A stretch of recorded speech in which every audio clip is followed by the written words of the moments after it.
Hello friends, English with Arijit sir YouTube চ্যানেলে তোমাদেরকে স্বাগত জানাই। আশা করি তোমরা খুব ভালো আছো। তো তোমরা যেমনটা জানো যে এই চ্যানেলে আমি ক্লাস 11-এর বিভিন্ন যে টেক্সটগুলো নতুন অ্যাড করা হয়েছে তোমাদের সিলেবাসে সেগুলো পড়ানো শুরু করেছি। অলরেডি দুটো গল্প, যেমন অ্যাস্ট্রোলজার স্টে এবং স্বামী অ্যান্ড মাদার ওরসিফ, এই দুটো গল্প আমি আপলোড করেছি এবং 3টে কবিতাও আমি আপলোড করেছি। তো তোমরা সেই ভিডিওগুলো দেখছো, আমার খুব ভালো লাগছে।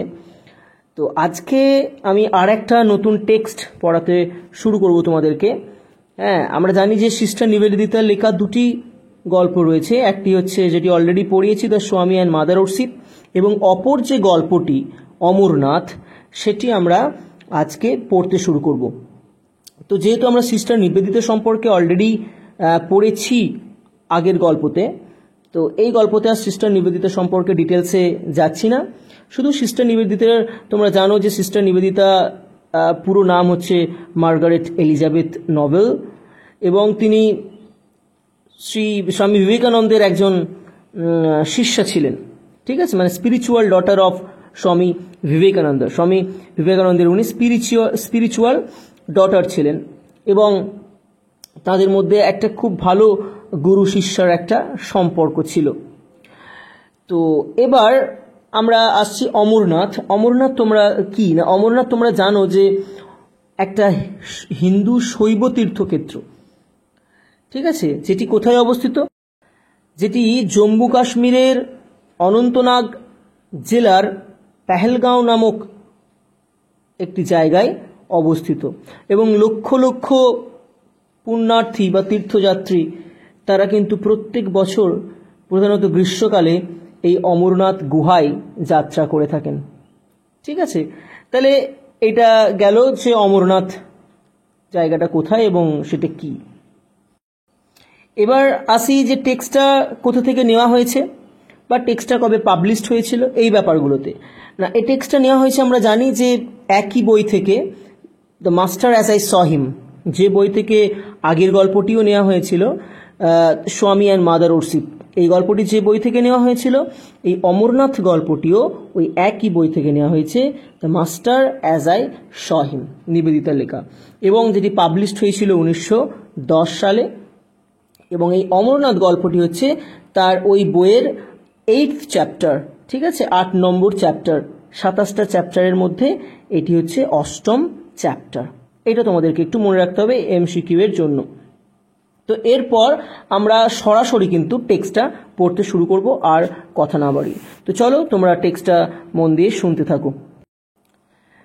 কি বলেছে দেখো।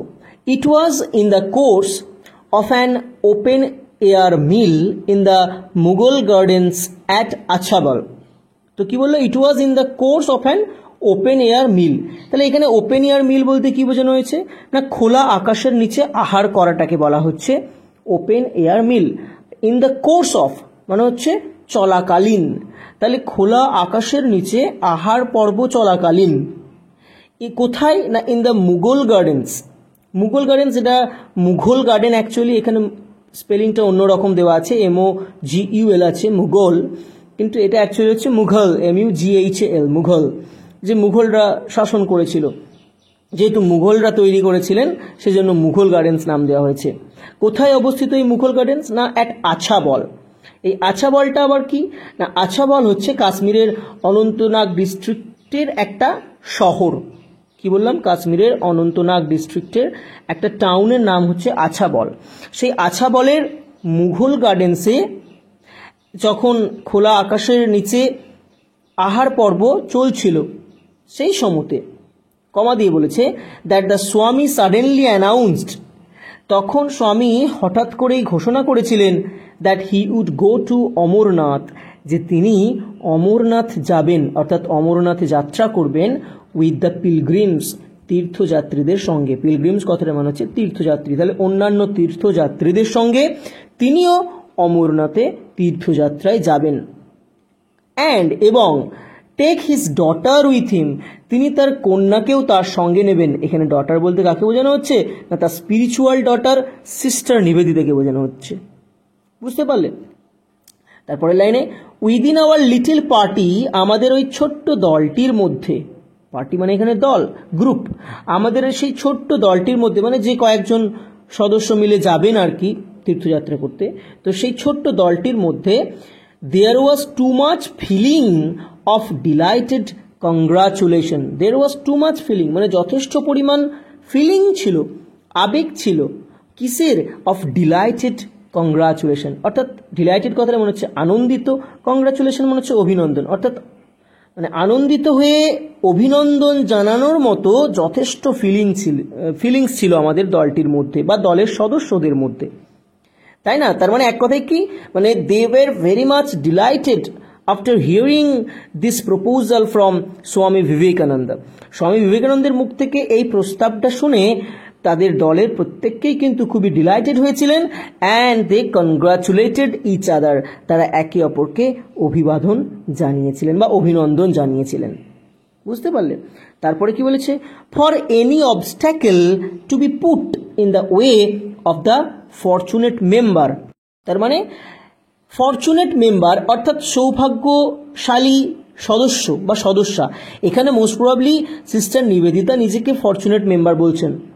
তো কি বলতে চাইছেন না, সেই সৌভাগ্যবতী বা সৌভাগ্যশীল সদস্যার পথে কোনো বাধা ছিল না।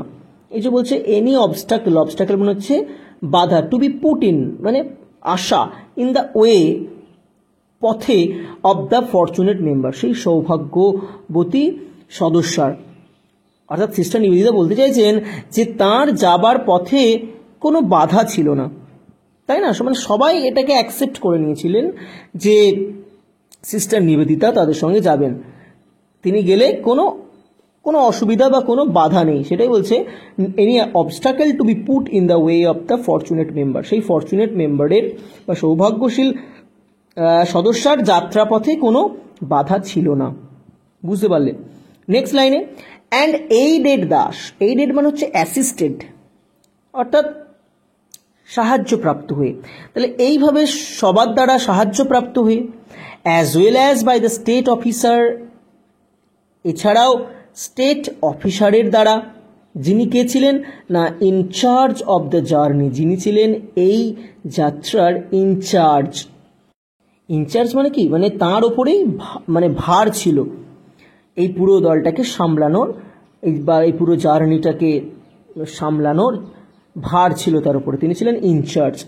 তাহলে তাঁর দ্বারাও সাহায্য প্রাপ্ত হয়ে প্রিপারেশন ওয়েন্ট ফরওয়ার্ড, অর্থাৎ প্রস্তুতি পর্ব চলতে লাগলো for this unique experience. Unique মানে হচ্ছে অনন্য, আর এক্সপিরিয়েন্স মানে অভিজ্ঞতা। এই অনন্য অভিজ্ঞতার প্রস্তুতি পর্ব কিন্তু চলতে শুরু করে দিল। তাহলে সমস্ত মেম্বাররা তারাও সহমত পোষণ করেছেন, তারাও অ্যাগ্রিড হয়ে গেছেন তাদের সাহায্য। তার সাথে সাথে যিনি এই জার্নির ইনচার্জ, একজন স্টেট অফিসার, তিনিও কিন্তু এই যাত্রায় তাদেরকে সাহায্য করছেন, এবং সকলের সাহায্য নিয়ে প্রিপারেশন বা প্রস্তুতি পর্ব কিন্তু শুরু হয়ে গেল। তারপরে কি বলেছে?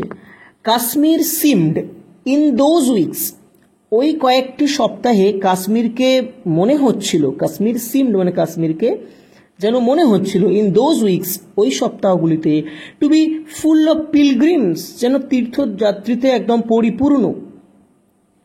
উই লেফট আছাবল, আমরা আছাবল ছেড়ে গিয়েছিলাম, অ্যান্ড রিটার্নড এবং ফিরে গিয়েছিলাম, to our boats at Islamabad, ইসলামাবাদে আমাদের বোটগুলিতে। তাহলে মনে রাখতে হবে তাদের বোটগুলি কোথায় ছিল না ইসলামাবাদে। ফর ফাইনাল অ্যারেঞ্জমেন্টস, শেষ বা চূড়ান্ত প্রস্তুতির জন্য বা আয়োজনের জন্য, চূড়ান্ত বা ফাইনাল ভাবে সব কিছুকে প্রস্তুত করে নেওয়ার জন্য আমরা আছাবল ছেড়ে ইসলামাবাদে আমাদের বোট বা নৌকোয় ফিরে গিয়েছিলাম। And every where we saw, এবং প্রত্যেক জায়গায় বা সর্বত্র আমরা দেখতে পাচ্ছিলাম দ্য মার্চ মানে হচ্ছে মানে একটা যাত্রা, মার্চ মানে হচ্ছে যাত্রা, অফ গ্যাদারিং হোস্টস মানে সেই সমবেত, এখানে হোস্ট মানে তীর্থযাত্রীদেরকে বোঝানো হচ্ছে, সেই সমবেত তীর্থযাত্রীদেরকে আমরা যাত্রা করতে দেখছি, মানে তারা পায়ে হেঁটে এগিয়ে চলেছেন। সব জায়গায় যেদিকেই তাকাচ্ছি দেখছেন দলে দলে কি না তীর্থযাত্রীরা তারা হেঁটে এগিয়ে যাচ্ছেন। কি বলেছে তারপরে? It was all very quiet and orderly and picturesque. তাহলে যেখানে এত তীর্থযাত্রীদের আগমন, সেই জায়গাটা সাধারণত কোলাহলপূর্ণ হওয়া উচিত, কিন্তু দেখো ঠিক তার অপোজিট একটা চিত্র। কেমন ছিল এই জায়গাটা? না, ইট ওয়াজ অল মানে সর্বত্রই ছিল ভেরি কোয়াইট, খুবই শান্ত, অ্যান্ড অর্ডারলি মানে সুশৃঙ্খল, অ্যান্ড পিকচারেস্ক এবং ছবির মতো বা চিত্রবৎ।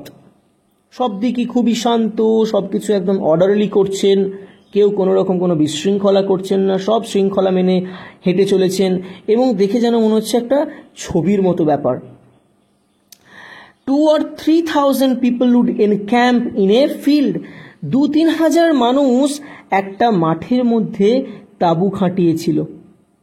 অ্যান্ড লিভ ইট, এবং তারা সেটাকে অর্থাৎ সেই তাঁবুটাকে ছেড়ে চলে গিয়েছিল বিফোর ডন, অর্থাৎ ভোর হওয়ার আগে। তাহলে 2-3 হাজার মানুষ একটা মাঠের মধ্যে তারা তাঁবু খাটিয়ে রাত কাটায়, এবং ভোর হওয়ার আগে তারা সেই তাঁবু গুটিয়ে নিয়ে সেই জায়গা ছেড়ে চলে যায়। With no trace of their occupation, occupation মানে হচ্ছে এখানে অ্যাক্টিভিটি, তাদের যে সমস্ত ক্রিয়াকলাপ বা কাজকর্ম তার কোনো ট্রেস অর্থাৎ চিহ্ন তারা রেখে যায় না। Save the ashes of their cooking fires, save মানে হচ্ছে ব্যতীত, except the ashes of their cooking fires, তাদের রান্নার আগুনের যে ছাই, অর্থাৎ রান্না করলে যে কাঠ টাট পোড়ালে যে ছাই তৈরি হয়, সেই ছাই ছাড়া অন্য আর কোনো চিহ্ন কিন্তু তারা তাদের রাত্রি যাপনের সেই জায়গায় রেখে যান না। দে ক্যারিড এ বাজার উইথ দেম, তারা তাদের সঙ্গে একটা বাজারকে বয়ে নিয়ে যান। And at each halting place, এবং প্রত্যেকটা বিশ্রামের স্থানে, হল্টিং প্লেস মানে হচ্ছে বিশ্রামের স্থান, দ্য পিচিং অফ টেন্টস, তাঁবু খাটানো, অ্যান্ড ওপেনিং অফ শপস, এবং দোকান খোলা, টুক প্লেস ঘটে, টুক প্লেস মানে ঘটে, উইথ ইনক্রেডিবল র্যাপিডিটি, ইনক্রেডিবল মানে হচ্ছে অবিশ্বাস্যকর, র্যাপিডিটি মানে হচ্ছে তৎপরতার সাথে। তাহলে এই সমস্ত কাজগুলো অর্থাৎ তাঁবু খাটানো, দোকান খোলা, এই সমস্ত কাজগুলো কিন্তু মানে অবিশ্বাস্য রকমের তাড়াহুড়ো বা তৎপরতার সঙ্গে কিন্তু ঘটে থাকে। তারপরের লাইনে, organization appear to be instinctive, organization মনে হচ্ছে সংঘবদ্ধভাবে কাজ করাটা, অ্যাপিয়ার যেন মনে হয়, টু বি ইনস্টিংটিভ তাদের স্বভাব সিদ্ধ। এইভাবে সংঘবদ্ধভাবে কাজ করাটা যেন তাদের স্বভাব সিদ্ধ, মানে যেন এটার জন্য তাদেরকে আলাদা করে কোনো মানে কি বলবো প্রিপারেশন নিতে হয় না, যেটা অটোমেটিক্যালি তাদের মধ্যে রয়েছে আর কি। এভাবেই তারা অভ্যস্ত সংঘবদ্ধভাবে কাজ করতে, মিলেমিশে কাজ করতে। তারপরে কি বলেছে, এ ব্রড স্ট্রিট, একটা বড় নদী, উড রান থ্রু, বয়ে গেছে, the middle of one part of the camp, ক্যাম্পের একটা অংশের বা তাঁবুর একটা অংশের মধ্য দিয়ে একটা বড় বা চওড়া নদী বয়ে গেছে। অ্যান্ড হেয়ার, এবং এখানে, ওয়ান কুড বাই, একজন চাইলে কিনতে পারে কি কি, ড্রাইড ফ্রুটস অর্থাৎ শুকনো খাবার, মিল্ক দুধ, ডালস মানে ডাল, অ্যান্ড রাইস এবং চাল। তাহলে এই জায়গাটাতে কেউ চাইলে এই জিনিসগুলো কিনতে পারে, এগুলো মনে রাখতে হবে এমসিকিউ এর জন্য। Dried fruits, milk, dals and rice, এইগুলো চাইলে কিনে নিতে পারে।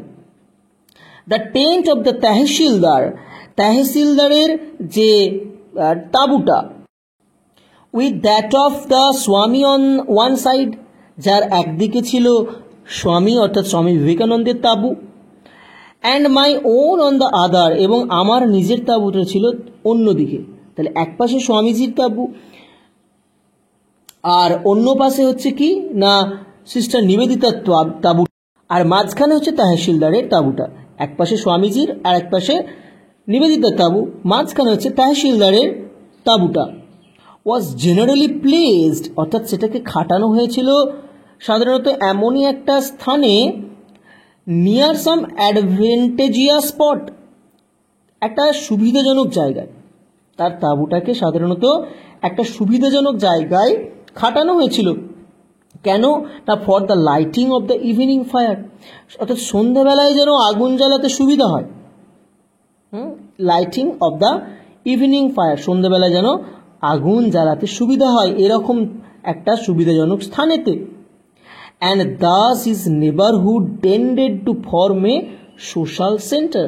অ্যান্ড দাস এবং এই রূপে হিজ নেবার, এখানে হিজ বলতে স্বামীজিকে বোঝানো হচ্ছে, যে স্বামীজির যারা নেবার্স অর্থাৎ পাশাপাশি তাঁবুতে যে সমস্ত তীর্থযাত্রীরা রয়েছেন তাদেরকে এখানে বলা হচ্ছে তার নেবারহুড, তার প্রতিবেশীরা, টেন্টেড টু ফর্ম মানে তারা গঠন করতে চাইতেন এ সোশ্যাল সেন্টার, একটা পরস্পরের মেলামেশা করার স্থান।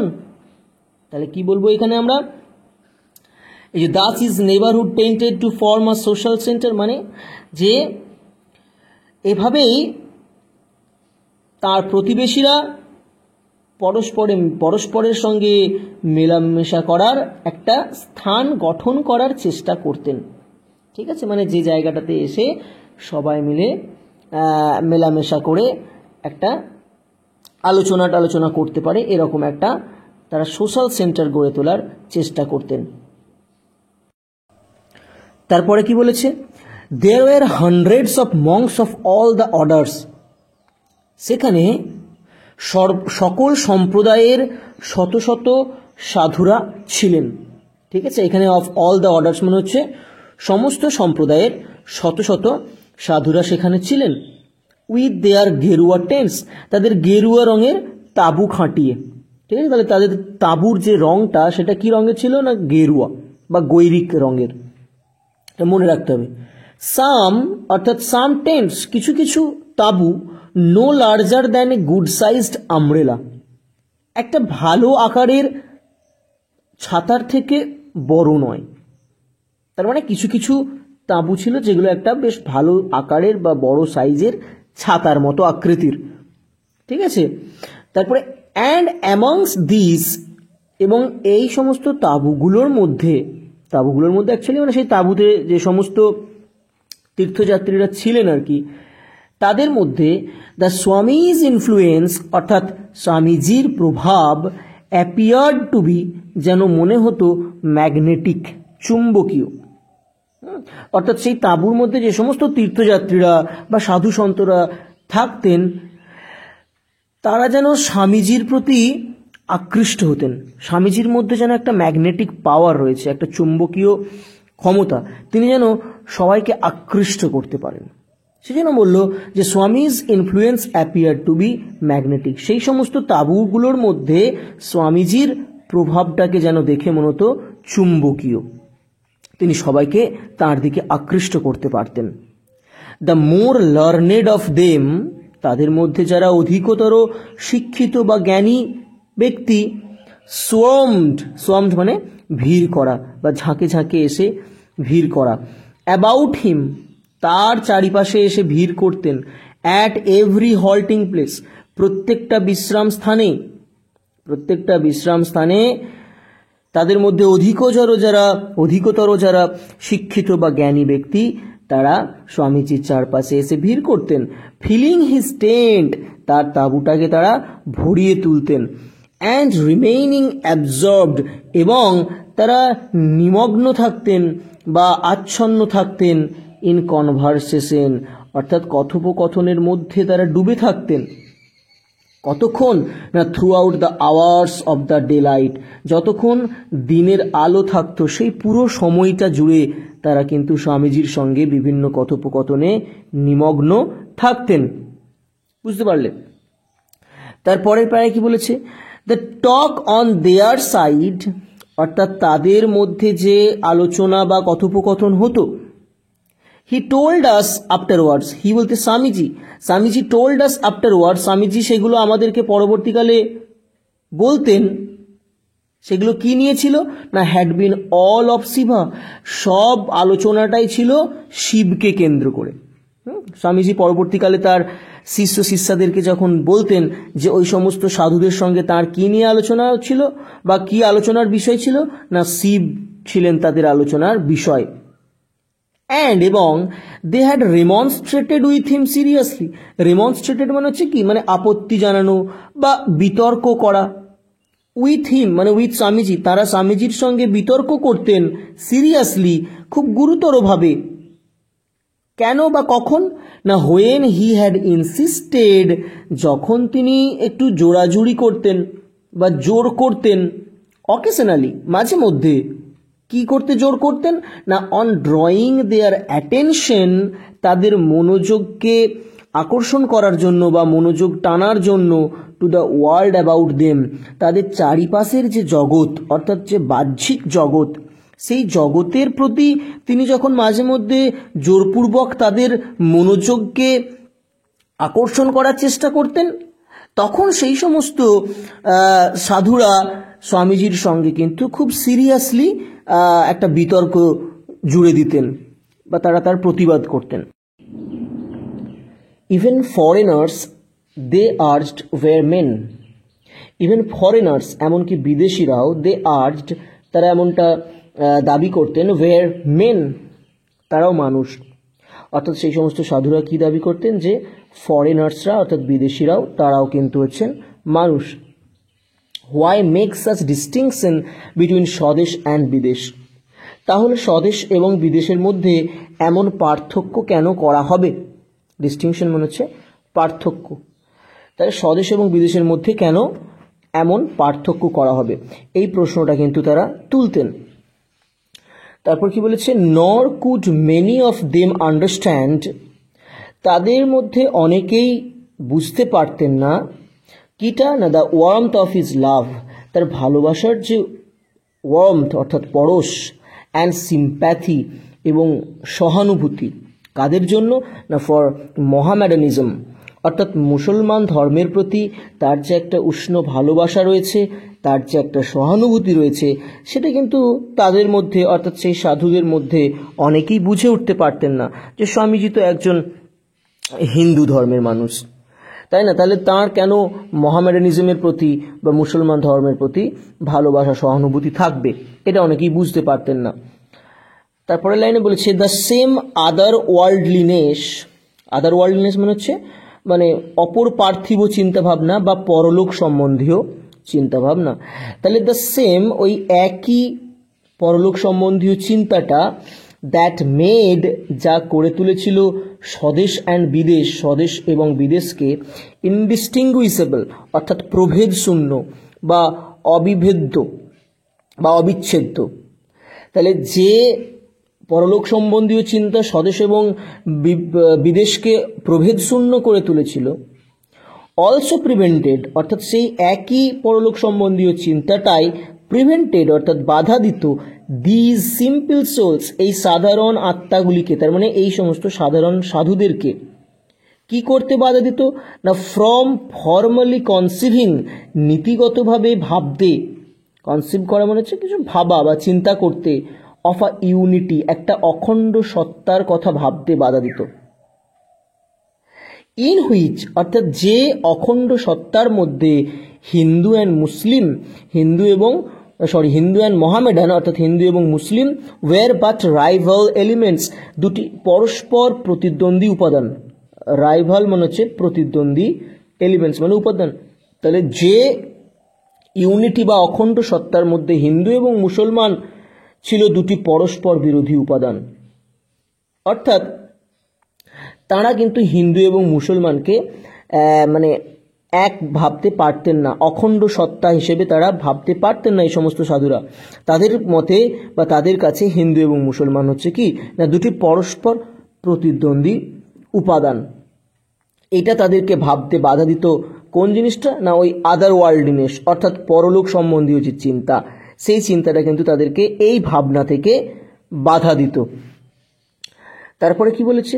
The soil of the Punjab they argued, তারা যুক্তি দিতেন যে সয়েল অফ দ্য পাঞ্জাব অর্থাৎ পাঞ্জাবের মাটি ওয়াজ ড্রেঞ্চড অর্থাৎ সিক্ত হয়েছিল বা ভিজেছিল, উইথ দ্য ব্লাড রক্ত দিয়ে, অফ দোজ তাদের, who had died for the faith যারা মারা গিয়েছেন, ফর দ্য ফেথ মানে ধর্ম বিশ্বাসের জন্য, যারা ধর্ম বিশ্বাসের জন্য প্রাণ দিয়েছেন, তাদের রক্তে কিন্তু একসময় পাঞ্জাবের মাটি ভিজেছিল বা সিক্ত হয়েছিল। এখানে তারা এই যুক্তিটা দেখাতেন। তারপর কি বলেছে? Here at least let him practise a narrow orthodoxy, here এখানে অ্যাটলিস্ট অন্তত পক্ষে লেট হিম প্র্যাকটিস, অর্থাৎ তিনি যেন মেনে চলেন, প্র্যাকটিস করেন, আর ন্যারো অর্থোডক্সি অর্থাৎ একটা সংকীর্ণ গোঁড়ামি। অর্থোডক্সি মানে মানে ধর্মীয় গোঁড়ামি, অন্তত স্বামীজি যেন এই ক্ষেত্রে একটা সংকীর্ণ গোঁড়ামি মেনে চলেন। ঠিক আছে, তার মানে তিনি যেন হিন্দু মুসলিম বৈষম্যটা তিনি যেন মেনে চলেন এখানে, এই কথাটা মাথায় রেখে। ইন আনসার টু দিস, এর উত্তরে, অ্যাজ বিকেম ওয়ান, এখানে বিকেম মানে হচ্ছে উপযুক্ত, অ্যাজ বিকেম ওয়ান মানে একজন উপযুক্ত মানুষ হিসেবে, হু ওয়াজ যিনি ছিলেন, ইনফ্যাক্ট প্রকৃতপক্ষে, অ্যান অ্যানাক্রনিজম অব দ্য ফিউচার একজন ভাবি যুগের মানুষ। অ্যানাক্রনিজম কথাটার মানে হচ্ছে কিনা কাল বৈষম্য, অর্থাৎ যখন কোনো একটা ব্যক্তি বা বস্তু অ্যাকচুয়ালি যে যুগে তার থাকার কথা তার থেকে তিনি আগের কোনো একটা যুগে থাকেন বা কোনো পিছিয়ে কোনো একটা যুগে থাকেন, সেটাকে বলে অ্যানাক্রনিজম। তাহলে স্বামীজি ছিলেন অ্যানাক্রনিজম অব দ্য ফিউচার, অর্থাৎ তিনি ভবিষ্যৎ যুগের বা ভাবি যুগের, কিন্তু কোনো ক্রমে তিনি পূর্ববর্তী যুগে এসে পড়েছেন। ঠিক আছে, অর্থাৎ তার চিন্তাধারা, তার চিন্তা ভাবনা কিন্তু অনেক বছর আগের ছিল, অনেকটা এগিয়ে ছিল, তিনি অনেক দূর ভবিষ্যৎ তিনি কিন্তু চিন্তা ভাবনা করতে পারতেন বা দেখতে পারতেন। সেজন্য স্বামীজিকে বলা হচ্ছে না অ্যান অ্যানাক্রনিজম অব দ্য ফিউচার, তিনি ভাবি যুগের ছিলেন, তিনি কোনো ক্রমে পূর্ববর্তী যুগে কিন্তু এসে পড়েছিলেন। তো স্বামীজি সেই উত্তরে কি বলতেন, সাধুদের সেই যুক্তির উত্তরে তিনি না, দ্য স্বামী made those practical concession of the moment, স্বামী মেড দোজ প্র্যাকটিক্যাল কনসেশন মানে হচ্ছে কোনো কিছু ছেড়ে দেওয়া, অফ দ্য মোমেন্ট অর্থাৎ সেই মুহূর্তের জন্য তিনি এই বিষয়টাকে কিন্তু ছেড়ে দিতেন, অর্থাৎ তিনি এই বিষয়ে কোনো রকম কোনো মানে কাউন্টার আর্গুমেন্ট কিন্তু আনতেন না, সেই সাধুদের বক্তব্যের কোনো কাউন্টার আর্গুমেন্ট তিনি না করে তিনি কিন্তু কি হয়ে যেতেন না, তিনি কিন্তু মানে চুপ থাকতেন। কারণ তিনিও যদি তার কাউন্টার আর্গুমেন্ট করেন তাহলে সেই বিষয়টা কিন্তু একটা মানে একটা কেওস তৈরি হবে, একটা ঝগড়া ঝামেলা সৃষ্টি হয়ে যাবে, সেই জন্য তিনি সেই মুহূর্তের জন্য কিন্তু চুপ করে থাকতেন। দ্যাট আর এক্সপ্রেসিভ, আর যেটা ছিল একটা বহিঃপ্রকাশ, অফ হিজ লাভ, তার ভালোবাসার, ফর দ্য ব্রেথরেন, তার সেই ভাতৃস্থানীয় সাধুদের প্রতি। ঠিক আছে, তার এই এমন আচরণটা তার ওই ভাতৃস্থানীয় সাধুদের প্রতি তার একটা ভালোবাসার প্রকাশ। And drove his principles home to their minds, এবং তিনি তার যে প্রিন্সিপালস অর্থাৎ নীতিগুলো সেগুলো তাদের মনের মধ্যে ভালোভাবে গেঁথে দিতে পারতেন। এখানে যে ড্রোভ হোম কথাটা রয়েছে, যেটা অ্যাকচুয়ালি ড্রাইভ হোম কথাটা মনে হচ্ছে কি না, কোনো কিছু খুব স্পষ্ট করে তুলে ধরা বা কারোর মনের মধ্যে গেঁথে দেওয়া। তাহলে স্বামীজি তার প্রিন্সিপালসগুলোকে সেই সমস্ত সাধুদের মনের মধ্যে খুব ভালোভাবে গেঁথে দিতে পারতেন। উইথ দ্য গ্রেটার ফোর্স, এক মহান শক্তি বা জোরের সঙ্গে, অ্যান্ড ভিএমেন্স মানে হচ্ছে দৃঢ়তার সঙ্গে, তিনি তার যে সমস্ত আদর্শ নীতি সেগুলোকে সেই সকল সাধু ব্যক্তিদের মনের মধ্যে অনেক বেশি ফোর্স এবং অনেক বেশি দৃঢ়তা, ভিএমেন্সের সঙ্গে তাদের মনের মধ্যে গেঁথে দিতে পারতেন বা মনের মধ্যে প্রবেশ করিয়ে দিতে পারতেন। তারপর কি বলেছে দেখো, but as he told the tale of his warm discussion, but কিন্তু অ্যাজ হি টোল্ড যখন তিনি বলতেন, দ্য টেল অর্থাৎ গল্পটা, অফ হিজ ওয়ার্ম ডিসকাশন তার ওই উষ্ণ আলাপচারিতা বা আলোচনার গল্প যখন তিনি আমাদেরকে বলতেন, দ্য ফরেন মাইন্ড অর্থাৎ বিদেশি মনগুলো, অর্থাৎ তার শিষ্যদের মধ্যে যারা বিদেশি ছিলেন সেই সমস্ত বিদেশি ব্যক্তিদের মনগুলো could not help with some amusement, অর্থাৎ পরিতৃপ্তির সঙ্গে বা অ্যামিউজমেন্ট মানে মজার সঙ্গে। তো অ্যাকচুয়াল লাইনটা কি, the foreign mind could not help noting, তারা এটা মানে লক্ষ্য না করে পারতেন না। দ্য প্যারাডক্স কিটা না, সেই বৈপরীত্যটা, তারা সেই বৈপরীত্যটাকে লক্ষ্য করতেন, নোট করতেন। যে সমস্ত ফরেন মাইন্ডসগুলো সেখানে ছিল, বিদেশি ব্যক্তিরা সেখানে ছিলেন, তারা এই বিষয়টাকে লক্ষ্য করতেন যে দ্য প্যারাডক্স, একটা বৈপরীত্য রয়েছে, একটা আপাত বৈপরীত্য রয়েছে, দ্যাট দ্য তহসিলদার হিমসেলফ, যে তহসিলদার তিনি নিজে, অ্যান্ড মেনি অফিসার্স, এবং অনেক অফিসার্স, অ্যান্ড সার্ভেন্ট, অনেক পরিচারক বা ভৃত্য, অব দ্য পিলগ্রিমেজ, সেই তীর্থযাত্রার, অর্থাৎ সেই তীর্থযাত্রার মধ্যে যে তহসিলদার রয়েছেন তিনি নিজে, এবং অনেক অফিসার্সরা এবং অনেক পরিচারকরা, তারা হ্যাড বিন মুসলমানস, তারা কি না, তারা হচ্ছেন জাতিতে মুসলমান ছিলেন। And that no one had dreamed of objecting to their entering the cave with the Hindu worshippers. And no one had dreamed, কেউ এটা স্বপ্নেও ভাবত না, কি না, অফ অবজেক্টিং অর্থাৎ আপত্তি করার ব্যাপারে। কোন বিষয়ে আপত্তি করার ব্যাপারে কেউ স্বপ্নেও ভাবত না? না two their entering the cave, তাদের গুহার মধ্যেও, সেই অমরনাথের গুহায় প্রবেশ করার ব্যাপারে, উইথ দ্য হিন্দু ওরসিপার্স, হিন্দু উপাসকদের সাথে তাঁরাও অমরনাথের গুহায় প্রবেশ করবে, এই বিষয় নিয়ে আপত্তি করার কথা কেউ স্বপ্নেও ভাবতে পারতেন না। On the ultimate arrival at the shrine, মন্দিরে প্রবেশ করার বা পৌঁছানোর পর, শ্রাইন মানে হচ্ছে মন্দির, অর্থাৎ সর্বশেষে বা যথাসময়ে মন্দিরে পৌঁছানোর পর বাকি হিন্দু উপাসকদের সঙ্গে এই যে মুসলমানরা ছিলেন তারাও প্রবেশ করবেন, এটাই স্বাভাবিক ছিল, এবং এই বিষয়ে আপত্তি করার কথা কেউ কিন্তু স্বপ্নেও ভাবতেন না। দ্য তহসিলদার কেম আফটারওয়ার্ডস, তহসিলদার পরবর্তী সময়ে এসেছিলেন, ইনডিড, নিঃসন্দেহে বা অবশ্যই, with a group of friends, একদল বন্ধুকে সঙ্গে নিয়ে। তহসিলদার পরবর্তীকালে একদল বন্ধুকে সঙ্গে নিয়ে এসেছিলেন, কোথায় বা কি জন্য? Begging formal acceptance by the Swami as disciples, begging অর্থাৎ মানে চাইতে, ফর্মাল অ্যাকসেপ্টেন্স আনুষ্ঠানিক স্বীকৃতি, ফর্মাল মানে আনুষ্ঠানিক, অ্যাকসেপ্টেন্স মানে স্বীকৃতি, কার দ্বারা?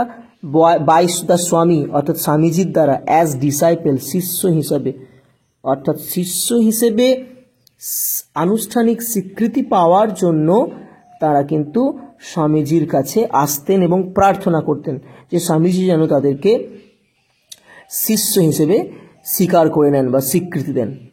অ্যান্ড ইন দিস, এবং এই ঘটনাতে, no one seem to find anything incongruous or surprising, no one seem to find, কেউ যেন দেখতো না, এনিথিং ইনকংগ্রুয়াস অর্থাৎ কোনো কিছু অসঙ্গতিপূর্ণ বা বেমানান, ইনকংগ্রুয়াস কথার মনে হচ্ছে কি বেমানান বা অসঙ্গতিপূর্ণ, অর সারপ্রাইজিং বা বিস্ময়কর, অর্থাৎ এই বিষয়টাতে যে তহসিলদার তার একদল বন্ধুদেরকে নিয়ে স্বামীজির কাছে এসে শিষ্য হিসেবে স্বীকৃতি যে প্রার্থনা করতেন বা চাইতেন, এই বিষয়টাতে কেউ যেন কোনো কিছু বেমানান, বা বেখাপ্পা, বিস্ময়কর এরকম কোনো বিষয় দেখতেন না। এটা তাদের কাছে ছিল ভেরি নর্মাল, খুব সাধারণ একটা বিষয়।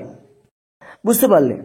তো আজকে ভিডিওটা এতটা পর্যন্তই করছি, নেক্সট দিনে বাকি পার্টটা আমরা কমপ্লিট করে দেব। তো তোমাদের যদি ভিডিওটি ভালো লেগে থাকে, ভিডিওটিকে অবশ্যই তোমরা লাইক, কমেন্ট, শেয়ার করে দিও, এবং পারলে চ্যানেলটিকে সাবস্ক্রাইব করে পাশে থেকো। তো পরের ভিডিও যতদিন না আনছি ততদিন তোমরা ভালো থেকো, পড়তে থেকো, এবং গুড বাই।